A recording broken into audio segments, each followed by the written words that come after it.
close till I get up. Time is barely on our side. I don't wanna waste what's left. प्यारे बच्चों, NCERT math class 10th का प्रश्नावली 1.4 का शेष भाग पढ़ेंगे। तो क्वेश्चन नंबर 2 देखिए यहाँ पे। ऊपर दिए गए प्रश्न में उन परिमेय संख्याओं के दशमलव प्रसार लिखिए जो शांत हैं। तो हमने पिछली वीडियो में आपको क्वेश्चन नंबर 2 का दूसरा और तीसरा, पहला और दूसरा बता दिए हैं। अब हम तीसरा नंबर क्वेश्चन कर रहे हैं 15/1600।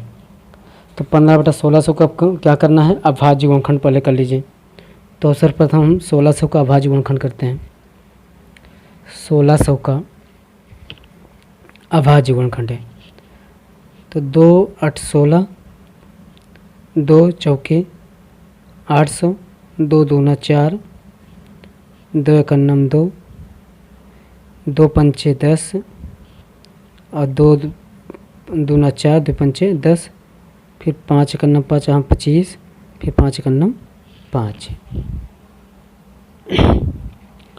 तो यहाँ लिख सकते हैं हम क्या, 15/1 2 3 4 5 6, तो 2 घाते 6 और 5 कितनी बार है, 2 बार, तो 5 घाते 2।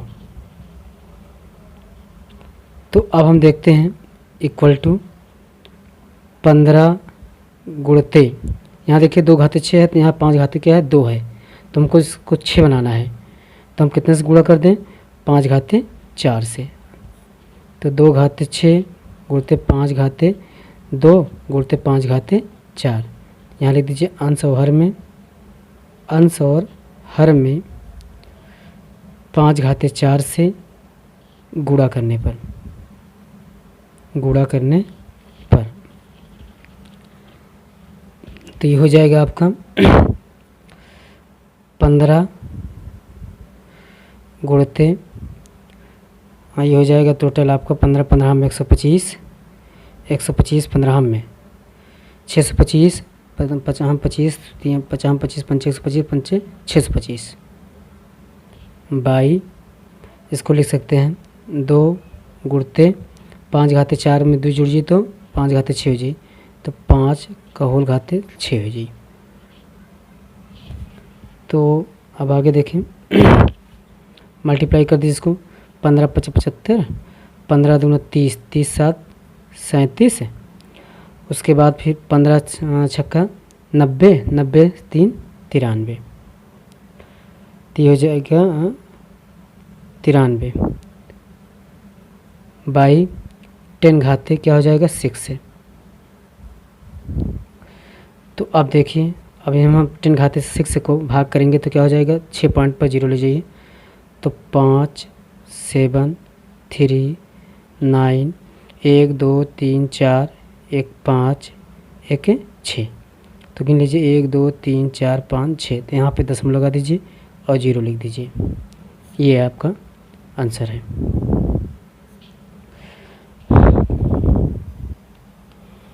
अब चौथी नंबर देखिए, यहाँ पे लिखा हुआ है 23/2 घाते 3 और 5 घाते 2। इसको सॉल्व करेंगे तो क्या हो जाएगा, 23 हमको क्या चाहिए, 3 घात का। तो 3 घात करने के लिए क्या करेंगे, हम इसमें हम 5 से मल्टीप्लाई कर देंगे, 5/2 घाते 3, अब 5 से जब मल्टीप्लाई कर तो 5 घाते 3, ये हो जाएगा, अर्थात हो जाएगा 5 3 15, 5 दूना 10, 10 से 11, 115/5 दूना 10 के घाते 3। जब इसको सॉल्व करेंगे तो क्या हो जाएगा, 115 लिख लीजिए, कई अंक बाद 0.3 अंक, तो 1 2 3 0 पॉइंट लगा दीजिए आप, तो 0.115, ये आपका आंसर हुआ। इसके बाद आप 5 नंबर देख लीजिए यहीं पे। तो 5 नंबर में लिखा हुआ है 35/50, तो इसको सॉल्व कर लीजिए आप। 35 बटा लिखते हैं 2 गुणते 5 का वर्ग। तो इसमें देखिए 2 की कमी है, तो 35 गुणते 2 बटा 2 घाते 2 गुणते 5 घाते 2, अर्थात हो जाएगा ये आपका 35 दूना 70 बटा 10 के घाते कितना हो जाएगा, 2 घात बराबर है तो बराबर लगा दीजिए, तो 70। अब 2 अंक बाद 0 कर दीजिए, दशमलव लगा दीजिए, तो 2 अंक बाद क्या 1 2 यहीं पे लगा दीजिए यहाँ पे, ये आपका आंसर रहा।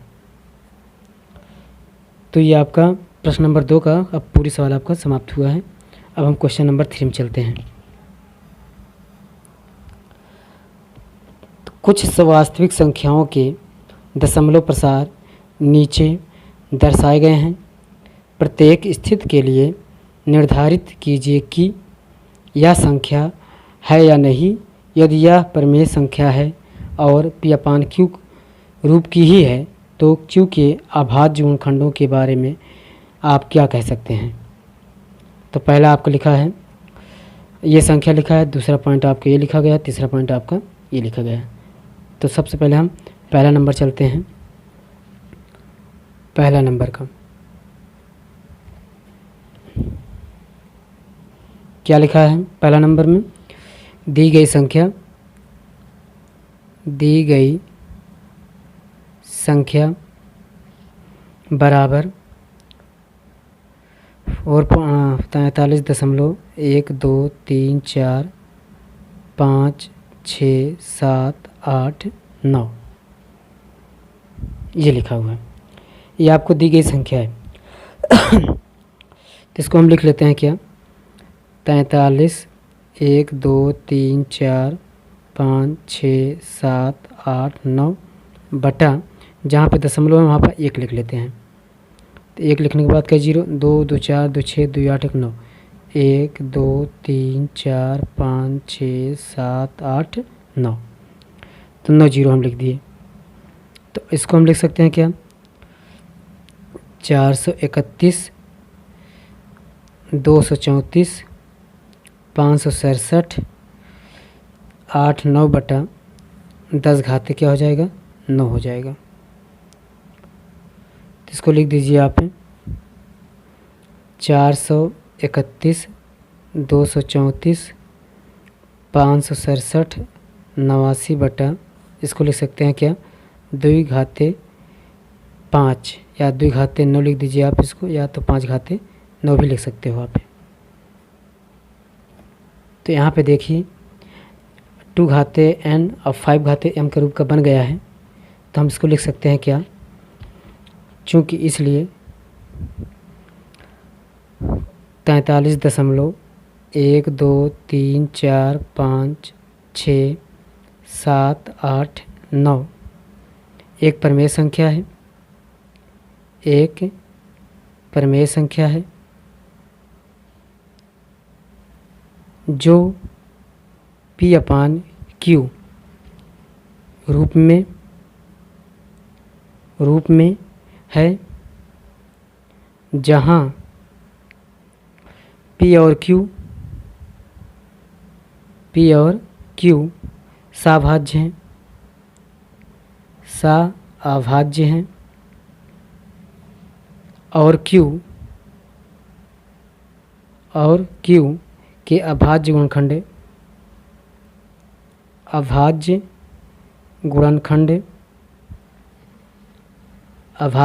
गुणनखंड 2 घाते n इंटू 5 घाते m के रूप में है, जहाँ n क्या है, एक धनात्मक पूर्णांक है, एक धनात्मक पूर्णांक है। यही आपका आंसर है। अब तीसरे का सेकंड नंबर देखिए यहाँ पे क्या लिखा हुआ है, 0 दी गई संख्या इज इक्वल टू 0.120 12 हंड्रेड्स 12,000 इसी प्रकार से आपका 1250 डॉट डॉट इसे। तो दी गई संख्या आपका क्या है भाई? 0.120, 1200, 12,000, 12, 1,02,000, 1,20,000, इस तरह से आपको लिखा है। क्योंकि देखिए यहाँ पे देखिए आप, यह एक तो आसान तो है ही, लेकिन अनावृत्ति है। क्योंकि ये संख्या जो है 120 है, इसके 120 के बाद 112 आ गया है। ये संख्या क्या है? अदल बदल जा रही हैं। तो संख्याएं क्या हैं? अनावर्ती दशमलव संख्या है, इसलिए यह क्या है? एक अपरमेय संख्या होगी। इसको हम लिख देते हैं फिलहाल। यह एक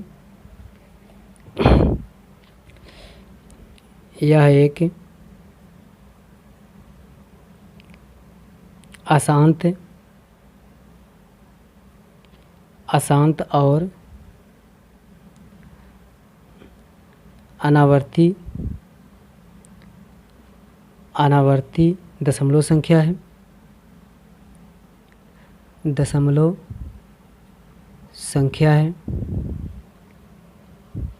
इसलिए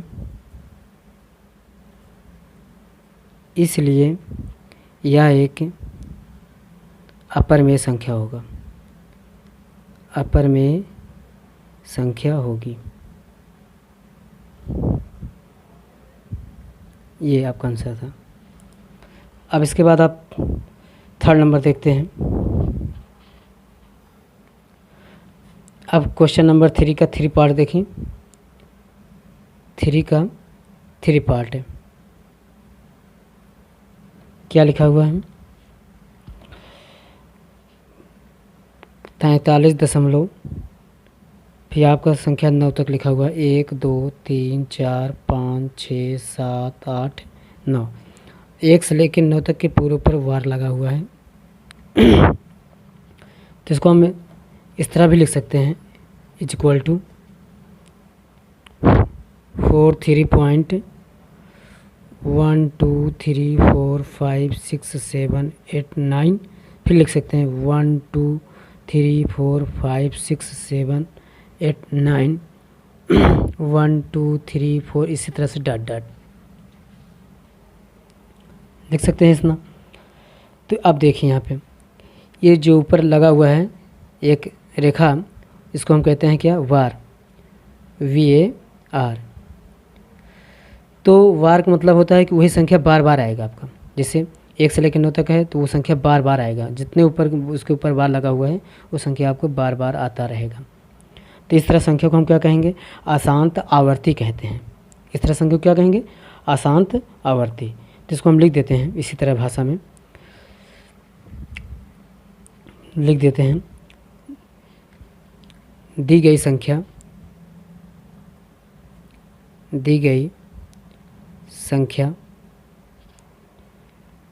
अशांत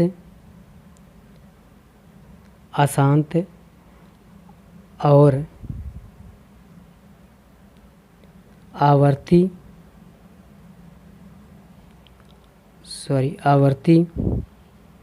दशमलव संख्या है।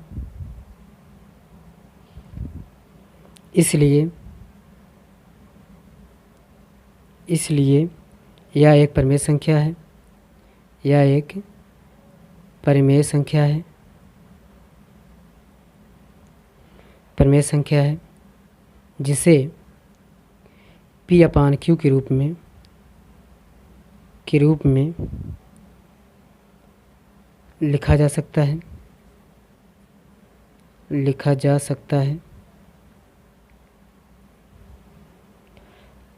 जहाँ P और Q सभाज्य हैं तथा Q के अभाज्य गुणनखंड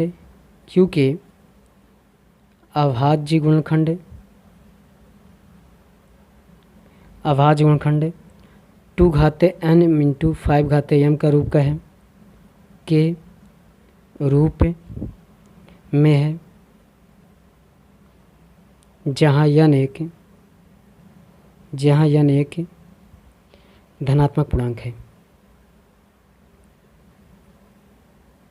धनात्मक पूर्णांक है। तो समझ लीजिए आप, अगर ये संख्या बार बार, वही संख्या बार बार आता है तो परमेय संख्या तो होता ही है, और शांत, अशांत और आवर्ती भी होती है। तो ये आपका प्रूफ है, ये आपका आंसर है।